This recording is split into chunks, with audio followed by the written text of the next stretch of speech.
Welcome to Blessing Today. Blessing today में आपका स्वागत है। I believe the Lord is going to do something great for you today. मैं विश्वास करता हूँ कि आज परमेश्वर आपके लिए कुछ महान करने वाले हैं। Stay with us, watch the full episode. हमारे साथ आप इसी तरह बने रहें और पूरा एपिसोड देखिए। And please do forward the link of this video to others also. इस संदेश के लिंक आप दूसरों को भी फॉरवर्ड करते रहिए, शेयर करते रहिए। We're going to worship the Lord right now. तो आइए प्रभु की आराधना करते हैं And we will come back for today's meditation. और फिर आज के मनन के लिए हम लौट आएंगे।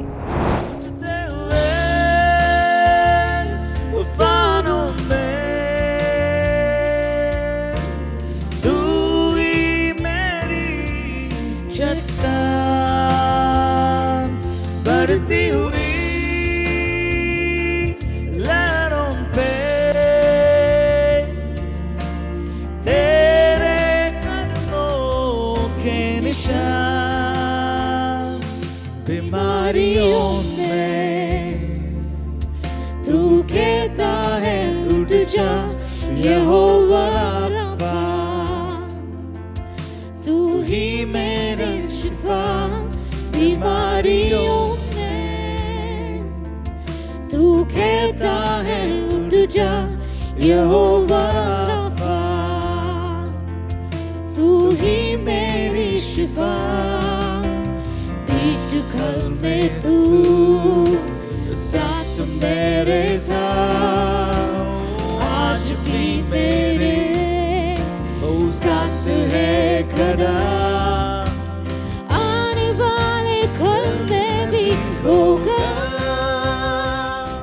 Alright, we have already started a message series on the Son of God. हमने परमेश्वर के पुत्र पर संदेशों की एक श्रृंखला शुरू की हुई है।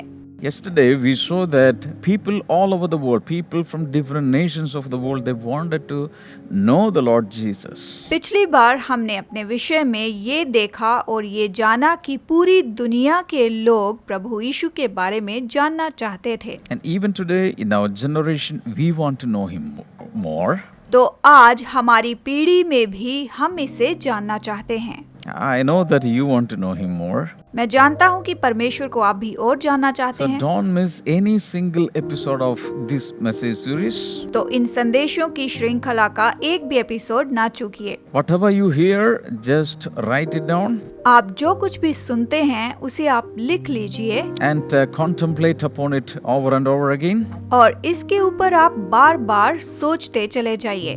We are going to read 2 Peter chapter 1 मैं पढ़ना चाहता हूँ दूसरा पत्रस अध्याय 1। आइए देखते हैं and 16 to 18. वचन 16 से 18 तक। For we did not follow cunningly devised fables when we made known to you the power and coming of our Lord Jesus Christ, but we were eyewitnesses of His majesty. क्योंकि जब हमने तुम्हें अपने प्रभु यीशु मसीह की सामर्थ का और आगमन का समाचार दिया था तो वो चतुराई से गढ़ी हुई कहानियों का अनुकरण नहीं था, वरन हमने आप ही उसके प्रताप को देखा था। इस तरह से वचन कहता है। Yesterday we read from 1 John. कल हमने पहला यूहन्ना से पढ़ा था। And John also was saying the same thing. We saw him with our own eyes and we touched him. We knew him closely. और यूहन्ना भी यही बात कहता है कि उसे हमने अपनी आंखों से देखा है, हमने उसे छुआ है, उसे स्पर्श किया है और हम उसके बहुत करीब हैं, उसके बहुत नजदीक हैं। And Peter and John and James, these three disciples were in the inner core of the disciples. देखिए, पतरस, याकूब और यूहन्ना जो यीशु मसीह के 12 चेले थे, उनमें से ये तीनों यीशु मसीह के बहुत ही करीबी चेले थे। ये उसके बहुत करीब रहते थे। And John is saying the same thing. Peter is saying the same thing. They are now eyewitnesses of His majesty. और यहाँ पर पतरस और यूहन्ना यही बात कहते हैं कि वो उसके आंखों देखी गवाह हैं, उन्होंने उसका प्रताप देखा है। Verse number 17, for he received from God the Father honor and glory when such a voice came to him from the excellent glory, "This is my beloved Son, in whom I am well pleased." वचन 17, क्योंकि जब उसने परमेश्वर पिता से आदर और महिमा पाई और उस प्रतापमय महिमा में से ये वाणी आई, ये मेरा प्रिय पुत्र है जिससे मैं प्रसन्न हूँ। देखिए वचन 17 ऐसा कहता है। So, you know the occasion when Jesus was baptized and when he came out of the water and when he was praying, they heard a great sound from heaven. Many people directly heard this voice from heaven. जैसा कि आप जानते हैं कि जब यीशु ने बपतिस्मा लिया और वो पानी से बाहर आया और जब उसने प्रार्थना की और तब ये आकाशवाणी हुई कि ये मेरा प्रिय पुत्र है, और इस आकाशवाणी को बहुत से लोगों ने सुना था। So Peter was present physically when this event happened. और जब ये घटना हुई थी तो पतरस वहाँ पर व्यक्तिगत रूप में, शारीरिक रूप में वहाँ था। So what he says is, "I am an eyewitness of his glory." तो वो इसीलिए ये कहता है कि मैं उसकी महिमा का आंखों देखा गवाह हूँ। And verse number 18, "And we heard this voice which came from heaven when we were with him on the holy mountain." तब हम उसके साथ पवित्र पहाड़ पर थे और स्वर्ग से ये वाणी आते सुनी। वचन 18 में लिखा है। So, even on another occasion, they were on the Mount of Transfiguration, and again they heard that voice. देखिए एक और बार जब वो रूपांतर के पहाड़ पर थे तो तब उन्होंने ये वाणी एक और बार सुनी, यही आकाशवाणी फिर से सुनी। So in different occasions, actually, they heard sound from heaven. इसका मतलब ये है कि अलग-अलग मौके पर उन्होंने ये आकाशवाणी सुनी थी। So Peter is saying, we directly saw his glory. तो पतरस कहता है कि हमने सीधे उसकी महिमा को देखा है। If you go to Luke chapter 9, अगर लूका अध्याय 9 में हम देखेंगे, verse number 32, Peter and his companions were very sleepy, but when they became fully awake, they saw his glory and the two men standing with him. वचन 32, पतरस और उसके साथी नींद से भरे थे और जब अच्छी तरह सचेत हुए तो उसकी महिमा और उन दो पुरुषों को जो उसके साथ खड़े थे देखा। This was happening on Mount Tabor or on the Mount of Transfiguration. ये ताबोर के पहाड़ पर हुआ था, यानी रूपांतर के पहाड़ के ऊपर ये हुआ था। So these disciples had a privilege to closely associate with the Lord Jesus for more than 3 years. इसका मतलब ये है कि चेलों के पास ये बहुत खास समय था कि 3 सालों के इस समय में वो उसके करीब में रहें। Even after the resurrection of the Lord Jesus, they had a chance to meet up with him again for 40 days. और प्रभु के पुनरुत्थान के बाद उनके पास ये भी मौका था कि 40 दिनों तक वो उसके साथ में रहें। So all these disciples are eyewitnesses. इसका मतलब ये है कि जितने भी उसके चेले थे वो तो उसके आंखों देखे गवाह थे, उन्होंने देखा था। So they were not cunningly devising fables. इसका मतलब ये है कि वो धूर्तता से कहानी बिल्कुल भी नहीं बना रहे थे। They were eyewitnesses. वो आंखों देखे गवाह थे। They knew Jesus more. वो यीशु को जानते थे। So when we go through their writings also we can know the Lord Jesus more. जब हम उनके लेखों को पढ़ेंगे तो हम भी प्रभु यीशु को और करीबी से जानते चले जाएंगे। And there was a person called Saul in the New Testament, and he was against all the Christian churches. नए नियम में हम एक व्यक्ति को जानते हैं जिसका नाम है शाऊल। वो मसीह लोगों के विरुद्ध में था। He was persecuting the church. वो कलीसियाओं को सताता था। But he had a direct encounter with the Lord Jesus as he was traveling to Damascus.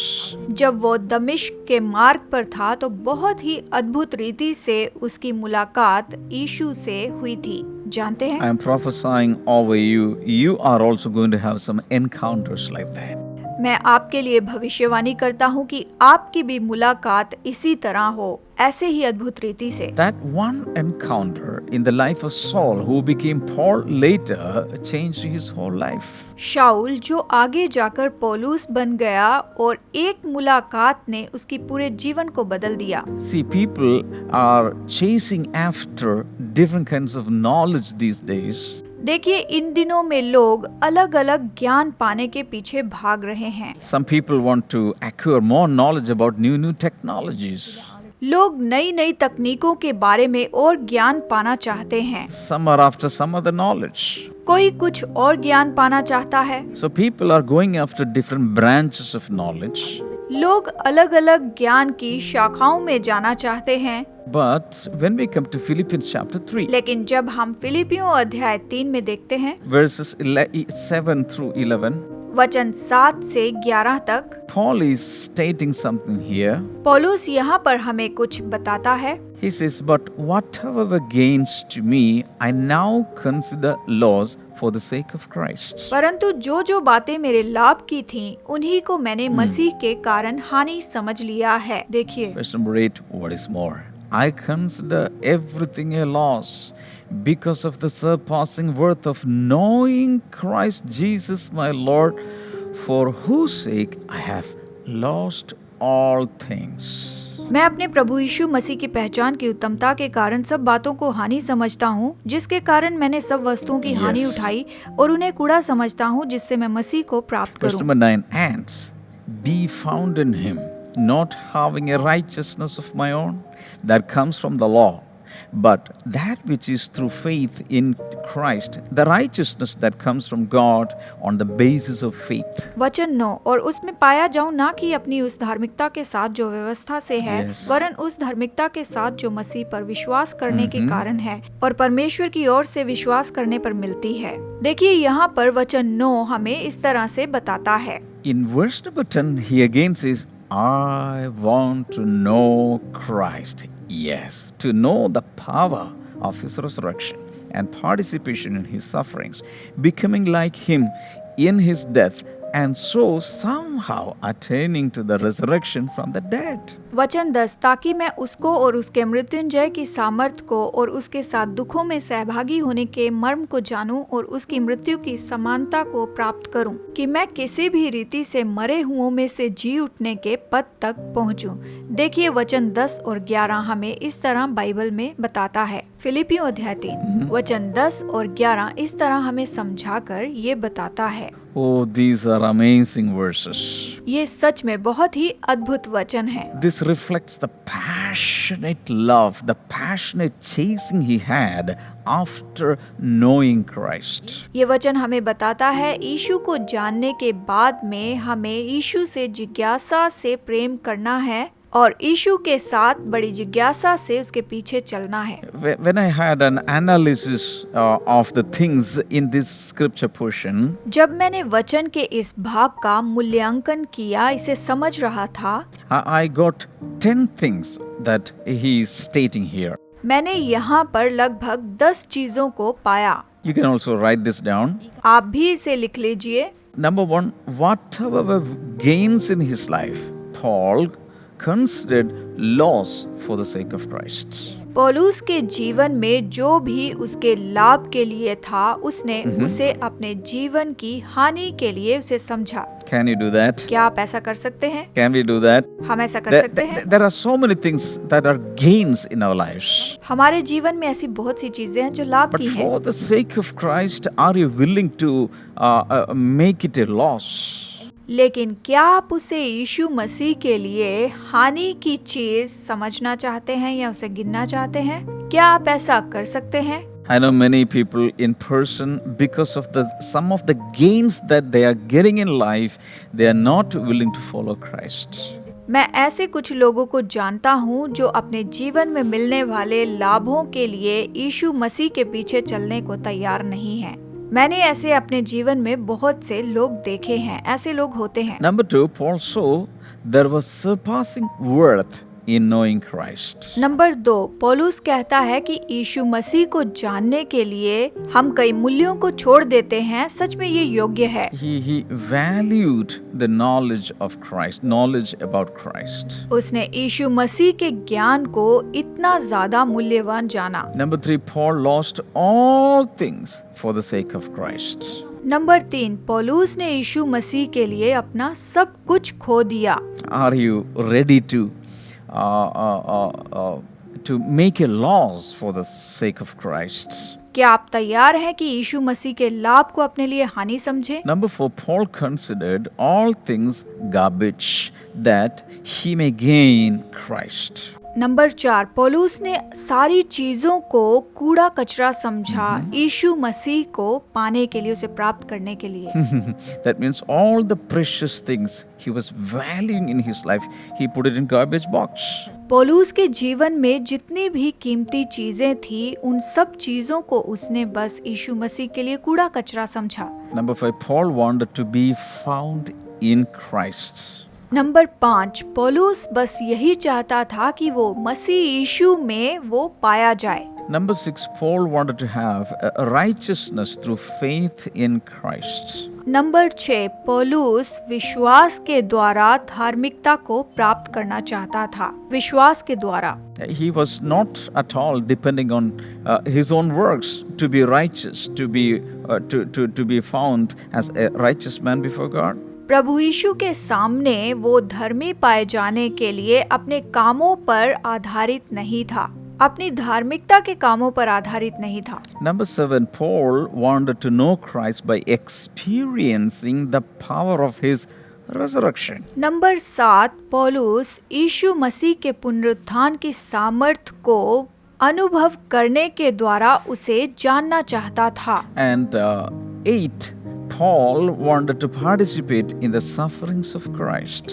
Number 8, कि यीशु मसीह के दुख में पौलुस सहभागी होना चाहता था। That's why all around the world he was going as a missionary and he was suffering a lot of persecution for Christ. इसलिए वो पूरे संसार में मिशनरी की यात्रा करके दुख उठा रहा था, यातना सह रहा था। And number 9, Paul wanted to become like Christ in his death. Number 9, पौलुस यीशु की मृत्यु में उसकी समानता पाना चाहता था। And number 10, finally, Paul wanted to attain the resurrection from the dead somehow. Number 10, पौलुस किसी भी तरह मुर्दों में से पुनरुत्थान पाना चाहता था। So 10 things he is mentioning in the scripture portion, all focusing to know Jesus in a deeper level. वचन के इस भाग में वो 10 चीजों के बारे में बताता है और ये सब कुछ यीशु को गहराई से जानने के बारे में ही है। I believe in 2021 the Lord is going to help all of us to know Jesus the Lord in a deeper level. मैं विश्वास करता हूँ कि 2021 में प्रभु हमारी मदद करेंगे कि हम यीशु को और भी गहराई से जानें। Do you have that deep desire inside of you? क्या आपके भीतर में इतनी गहरी इच्छा है? To get anything in life, the first thing that you need is not money or not resources, but a desire. जीवन में सब कुछ पाने के लिए आपको पैसा या स्रोतों की जरूरत नहीं, बल्कि इच्छा चाहिए। Hallelujah. Hallelujah. I'm going to read one more scripture portion from Philippians chapter 3 itself. हम फिलिपियों अध्याय 3 से एक और वचन यहाँ पढ़ेंगे। 4 to 6.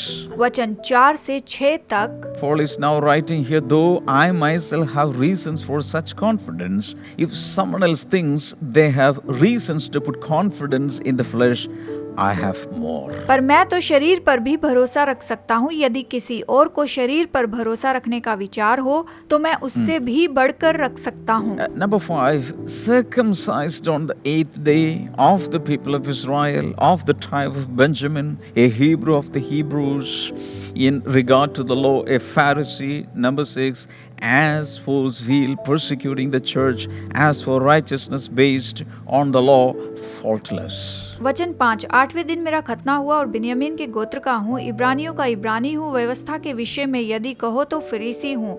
वचन 6, उत्साह के विषय में यदि कहो तो कलीसिया का सताने वाला, और व्यवस्था की धार्मिकता के विषय में यदि कहो तो निर्दोष था। फिलिपियों अध्याय 3 में ये वचन पाए जाते हैं। Do you know a fact that so many privileges that we enjoy, so many blessings that we have in life, the achievements that we have, the accolades, and everything that we have positively in life can hinder us from knowing Christ. क्या आप इस सच्चाई को जानते हैं कि जितना भी सौभाग्य हमारे जीवन में है, जितनी भी आशीषें हमने प्राप्त की हैं, या जो भी सकारात्मक हमारे जीवन में हमें मिला है, वो हमें यीशु को जानने से रोक सकता है। Paul is now listing 7 things that was hindering him from knowing Christ. पौलुस यहाँ पर 7 चीजों की सूची बताता है जो उसे यीशु को जानने से रोक रही थी। When I'm giving you this list, you can write it down. At the same time, you can make this a checklist to check your own life, examine your own life if any of these things are hindering you from knowing Christ on a personal way and also intimately in a deeper level. जैसे कि मैं आपको ये checklist दे रहा हूँ, आप इसे लिख लीजिए और अपने जीवन में इसे जांचिए और देखिए कि क्या आपके जीवन में कोई ऐसी चीजें हैं जो आपको यीशु मसीह को करीबी से गहराई से जानने में रुकावट डालती हैं। Number 1, he was circumcised on the 8th day. Number 1 कि 8वें दिन उसका खतना हुआ था। For Jewish people, that was a must. Circumcision was a must for all the boy babies on the 8th day, not on the 7th day, not on the 9th day, on the 8th day. यहूदी लोगों की ये परंपरा होती थी कि छोटा लड़का जब 8 दिन का हो जाता था तो उसका खतना होता था, ना ही 7वें दिन ना ही 9वें दिन, केवल 8वें दिन। So that way he was perfect. This shows traditional barriers. यानी हम इस तरह से कह सकते हैं कि ये पूरी तरह से सही था। ये उस समय की परंपरा के बारे में यहाँ दिखाता है। Number 2, he was from the people of Israel. Number 2, ये इस्राएली लोगों में से था। Many people have patriotic barriers in coming to Christ. कई लोगों को मसीह के पास आने के लिए वंशावली की रुकावट होती है, हम इसे जानते हैं। He was always boasting that he was an Israelite. वो घमंड से कहता था कि मैं इस्राएली हूँ। इस पर वो गर्व करता था, घमंड करता था। Number 3, he was from the tribe of Benjamin. Number 3, वो बिन्यामीन गोत्र का था। That was a tribal barrier. इसका मतलब हम यहाँ पर गोत्र की रुकावट देखते हैं। Many people even today, they are boasting about their tribes. I am from this family, or I am from this kind of a tribe. कई बार हम देखते हैं बहुत से लोग अपनी वंशावली पर बहुत गर्व करते हैं, कहते हैं मैं इस वंशावली से आया हूँ, मैं इस वंश से आया हूँ, मैं उस वंश से आया हूँ। And then he says he was a Hebrew of the Hebrews. और फिर वो कहता है कि वो इब्रानियों का इब्रानी है। He was a pure breed of Hebrew. वो इब्रानियों से आया था, पूरी तरह से इब्रानी था। Many things are involved there. He was about the Hebrew community. He was boasting about the Hebrew community and also Hebrew language. यहाँ पर हम बहुत सी ऐसी बातें देखते हैं कि वो अपने इब्रानी होने पर गर्व कर रहा था, इब्रानी भाषा पर घमंड कर रहा था। Number 5, he was a Pharisee in regard to the law. Number 5, व्यवस्था के बारे में वो तो एक इब्री था। That was a strict religious barrier. और ये जो है हम देखते हैं कि ये कठोर आस्था की एक रुकावट थी। Number 6, he persecuted the church because of his religious zeal. Number 6, उसकी धार्मिक जिज्ञासा के कारण उसने कलीसियाओं को सताया। This is fanaticism. ये एक तरह की कठोरता थी। At number 7, he was faultless as for the righteousness based on the law. Number 7, व्यवस्था पर निर्धारित धार्मिकता पर वो निर्दोष था। That means he had a thinking of self-righteousness. इसका अर्थ है कि वो अपनी धार्मिकता के बारे में सोचता था। So all these things were positively good in a worldly point of view, but all these things actually hindered him from knowing Christ. देखिए ये सारी चीजें जो हैं वो संसार के दृष्टिकोण में तो बहुत अच्छी लगती थीं, लेकिन ये सब चीजें उसे यीशु मसीह को जानने में रुकावट डालती थीं। यीशु को करीबी रूप से गहराई से जानने में रुकावट डालती थी। Even today, people are boasting about their language, boasting about their nationality, boasting about their tribe, boasting about their tradition, boasting about their religion, boasting about their families, their aristocracy, and such things. आज भी ऐसे लोग हैं जो अपनी नागरिकता पर, अपनी भाषा पर घमंड करते हैं, अपनी आस्था, गोत्र और जाति पर घमंड करते हैं या घराने पर। I'm speaking from my heart, मैं दिल से बोलता हूँ, not from my mouth. मुंह से ही नहीं। I'm asking you directly. मैं सीधा पूछता हूँ, Which are the things that are hindering you right now from coming to Christ? कौन सी ऐसी चीजें हैं जो आपको मसीह के पास आने के लिए रुकावटें डालती हैं? What are the things that are really preventing you from going to a deeper level, intimate relationship with the Lord? कौन सी ऐसी चीजें हैं जो आपको प्रभु के साथ गहराई से गहरे संबंध में जाने के लिए रुकावट डालती हैं, रोकती हैं? Go through this checklist इस चेकलिस्ट को देखिए and find out और पता लगाइए and count it a loss. और उसे आप हानि की समझिए। You should be ready to throw any of these privileges and blessings so that you can know Christ more. आपको ऐसे सौभाग्य और ऐसी अच्छी चीजों को दूर कर देना है ताकि आप मसीह यीशु को करीबी से और गहराई से पूरी तरह से जानें। And finally, Paul is saying, take all these things, but give me Jesus. और अंत में पौलुस कहता है कि ये सब चीजें तुम ले लो, मुझे यीशु मसीह को दे दो। I don't want my tradition or religion or fanaticism or aristocracy. Take everything, but I need only my Jesus. मुझे मेरी परंपरा, मेरी आस्था या फिर मुझे बड़ा वंश नहीं चाहिए। ये सब चीजें तुम ले लो, लेकिन मुझे प्रभु यीशु को दे दो कि मैं उसे जान पाऊं। Many people today, they will forsake Christ to get all these human, worldly, temporary things. बहुत से ऐसे लोग हैं जो इस संसार की चीजों को पाने के लिए यीशु मसीह को खो देते हैं। संसार की ये सारी चीजों को पाने के लिए वो यीशु मसीह को त्याग देते हैं। I'm going to pray for you right now. आइए प्रार्थना करें। Take a decision right now.